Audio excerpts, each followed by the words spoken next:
Fala galera, beleza? Na última aula a gente falou de dados booleanos e operadores relacionais. E na aula de hoje a gente vai falar de estruturas condicionais. Então, são estruturas que a gente usa para tomada de decisão, beleza?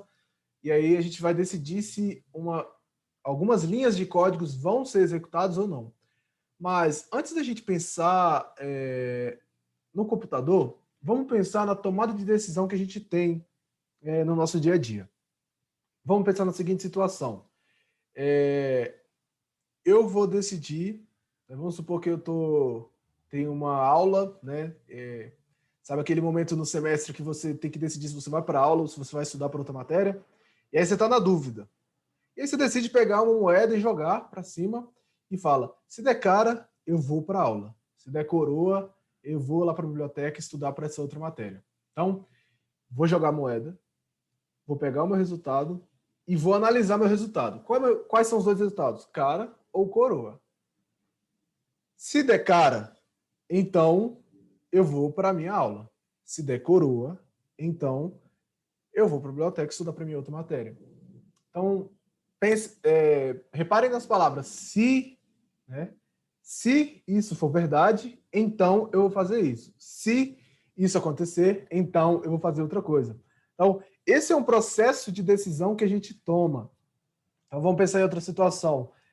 Quem é daqui de Brasília sabe como geralmente você tem que sair de manhã cedinho e quando você volta à noite, você já passou por todas as estações do ano em um dia, né? Você passou por um frio intenso e um calor mais ainda, muitas vezes. Então, você decide que vai ver se vai levar o seu guarda-chuva ou não.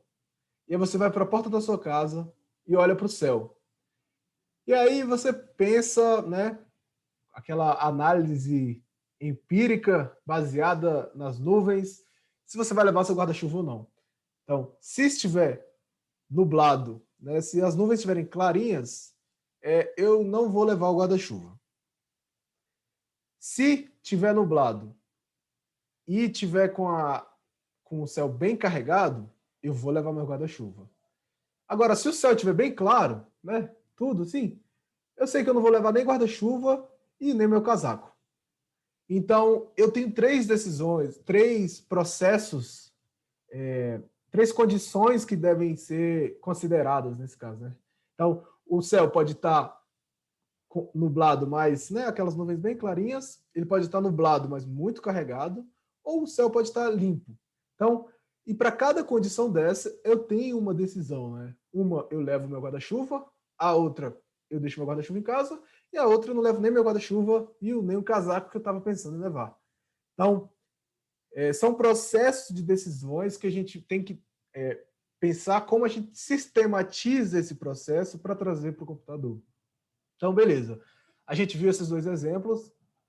E agora, como é que funciona, né? Então, aqui eu tenho esse fluxograma, onde eu tenho uma condicional simples. Então, vamos lá. Eu tenho o início, meu código está rodando, e aí eu deparo com a minha condição. E aí, se essa condição for verdadeira, eu tenho um bloco de comandos que eu vou fazer. Agora, se essa condição for falsa, eu simplesmente finjo que nada aconteceu e continuo. Então, essa linha de comando, essa linha de códigos, essas linhas de códigos só vão rodar se a minha condição for verdadeira. Se ela for falsa, ela vai continuar. Então, isso aqui pode ser o caso do cara ou coroa. Agora, pensem que no caso da decisão do guarda-chuva e do casaco, eu tenho três condições. Então, eu cheguei aqui, a primeira condição é se o céu estiver nublado com céu clarinho. Então, se for verdadeiro, então eu vou levar meu guarda-chuva, acabou, saio de casa e faço o que eu tenho que fazer. Agora, se a condição nuvens claras for falsa, agora eu tenho outro processo. Então, se a nuvem não está tão clarinha, então pode ser que a nuvem esteja escura, né? Então seja aquela nuvem mais carregada.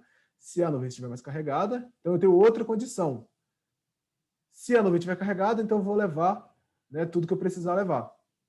Agora, o fato da nuvem estar clara, também pode, da nuvem não estar clara, pode ser o caso do céu estar limpo. Então eu passei pela primeira condição, nuvem clara, falso. Fui para a minha segunda condição, nuvem escura, falso também. A minha outra condição é céu claro, céu limpo, onde eu não levo nem casaco, nem meu guarda-chuva. Beleza, a gente construiu isso tudo. Mas como é que a gente faz isso no Python, né? Porque, afinal, eu trouxe esses exemplos, mas o que importa mesmo é quando a gente usar na programação. Né? Essa é a parte que a gente está tão ansioso para chegar.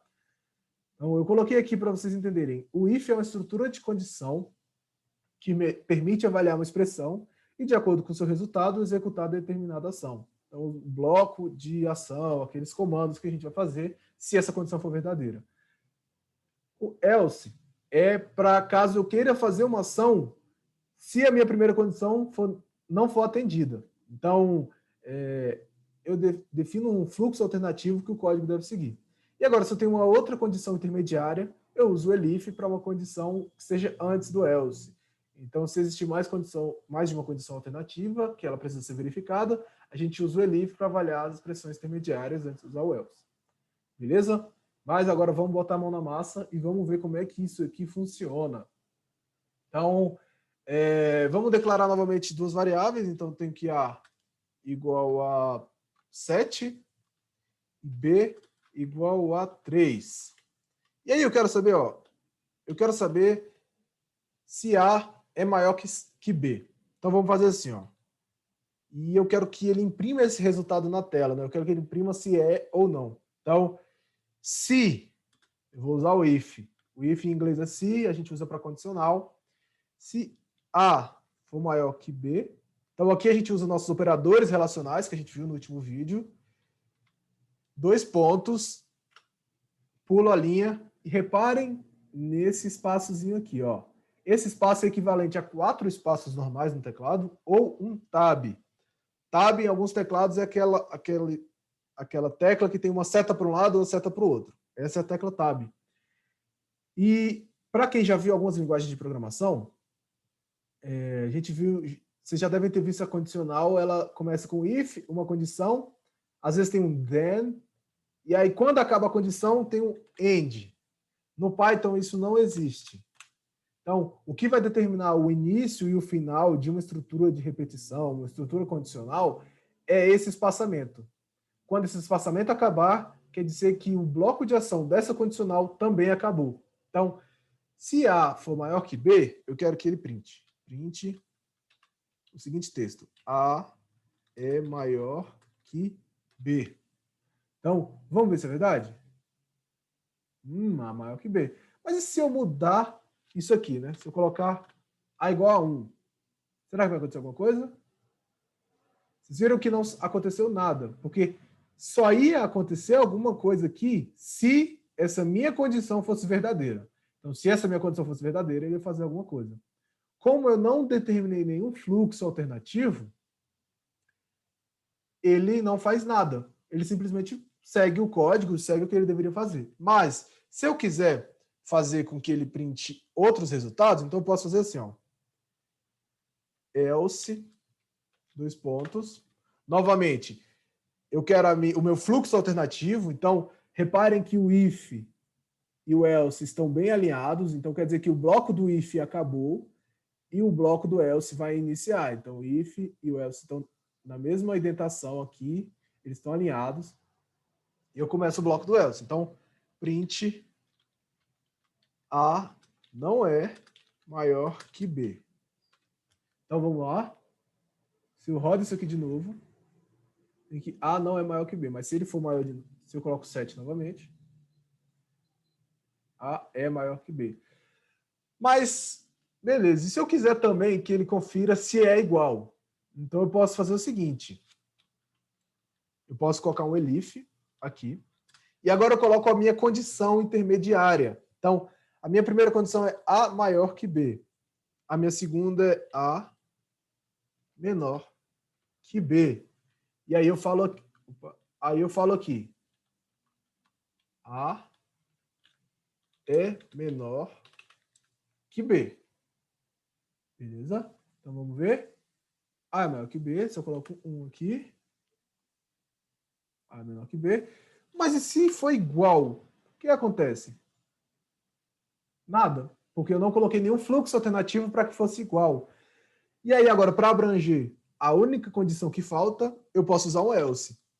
E como é a única condição que falta, é a única que não foi atendida, eu não preciso especificar essa condição. Basta que eu coloque else, que ele vai assumir todos os outros resultados. Então, print.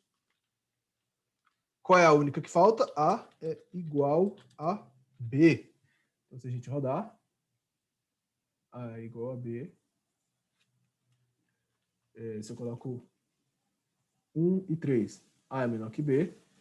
Se eu coloco 7, A é maior que B. Então, pensem o seguinte, ó. Como é que funciona, para a gente revisar aqui, ó. Como é que funciona essa estrutura condicional? Eu tenho a minha condição. Então, se alguma coisa... Então, essa alguma coisa, ela dá um resultado booleano. Então, true ou false. Então, o if continua se o resultado for true. E ele não continua se o resultado for false. Então, o resultado disso aqui é um resultado booleano, onde para continuar o resultado é true e para não continuar o resultado é false, beleza? Quando ele continua, eu tenho um bloco de ação. Nesse meu caso, o meu bloco de ação é um print, então é uma função simples, eu só pedi para ele imprimir na tela. E esse bloco de ação, ele é determinado pela indentação, que é esse espaçamento que a gente coloca aqui. Então, coloquei 2 pontos para indicar o início e a indentação para indicar todo o meu bloco. Quando essa indentação acaba, quer dizer que meu bloco acabou e eu começo um novo bloco, uma nova ação, ou o meu código prossegue a partir de onde ele estava. Beleza? E elif para minha condição intermediária. Então, a minha primeira condição é A é maior que B. Então, aqui, A maior que B. A minha condição intermediária é A menor que B. E aí eu coloco aqui também o bloco de ação que eu quero que ele faça. Se essa condição for atendida, e o else para todas as outras condições que faltam. Nesse caso, a única condição que falta é a igualdade, então ele permanece, então ele assume a única que falta, que é A igual a B. Beleza? Eu sei que isso aqui pode ser um pouco confuso, um pouco difícil, mas testem bastante, testem esses operadores relacionais aqui que a gente viu, né? Então, testem esses operadores relacionais em várias condições. Então, mexam bastante nisso aqui para que fique fácil de entender. Usem outros números, usem outros resultados para entender como é que é essa comparação. Vamos ver. Então, só funciona com número, Gustavo? Não, funciona com tudo que for igual, tudo que você conseguir comparar. Então, vamos fazer uma espécie de login, né? Bem simplesinho aqui. Então, eu vou fazer meu nome e eu quero receber esse nome. Então, eu peço para a pessoa colocar aqui o nome, então coloque seu nome. E aí eu vou fazer alguma condição baseada no resultado que eu receber aqui. Beleza? Então, se nome for igual a Gustavo, então eu vou fazer alguma coisa. Nesse caso, eu vou printar olá, Gustavo. Então vamos ver se funciona. Então, vou rodar essa célula, coloco seu nome. Se eu colocar aqui, Gustavo, apertar Enter, olá, Gustavo. Beleza, rodou. Se eu colocar outro nome,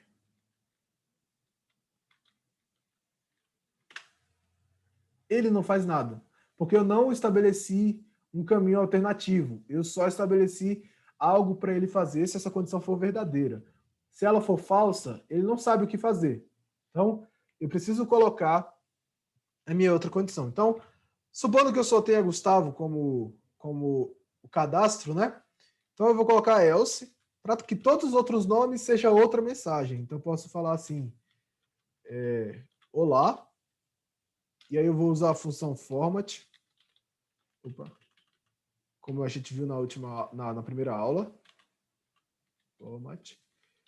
Colocar o nome.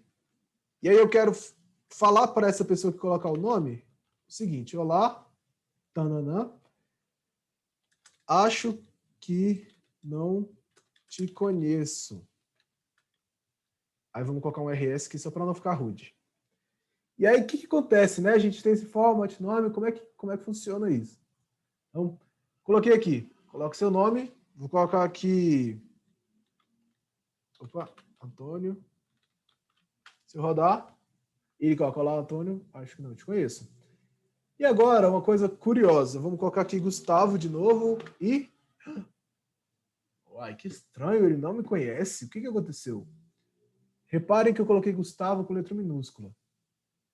Então, ó, esses errinhos são bem comuns quando a gente está começando a programar, então fiquem atentos, tá bom? Eu coloquei que nome tem que ser igual a Gustavo e G tá com letra maiúscula. Gustavo com G maiúsculo. Se eu coloco com G minúsculo, ele não entende. Ele não entende aquela sequência de caracteres sendo a mesma. Então, eu preciso ter atenção nisso, beleza? Com isso, a gente encerra essa parte, né, mais introdutória de condições. No final vão ter alguns exercícios de condição e das outras estruturas, mas para esse vídeo é isso, sobre condicionais. No próximo vídeo a gente vai dar uma olhada sobre coleções, beleza? Então, um grande abraço e tchau, tchau.